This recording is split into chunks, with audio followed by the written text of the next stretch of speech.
Hi! In front of me is Motorola Moto G73 and today I would like to show you how you can connect it using Bluetooth.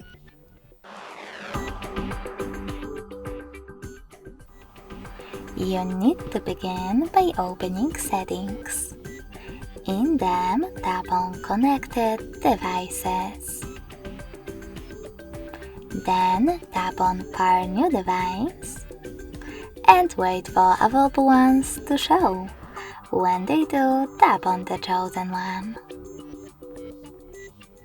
Then select Pair in the pop-up and wait for the other device to do the same. As you can see, my devices were successfully connected. You can always disconnect them by choosing this gear icon next to the device and tapping on Forget next to connect. Lastly, confirm your choice in the pop-up. If you wish to pair with the same one, select Pair New Device, click on it and select Pair again.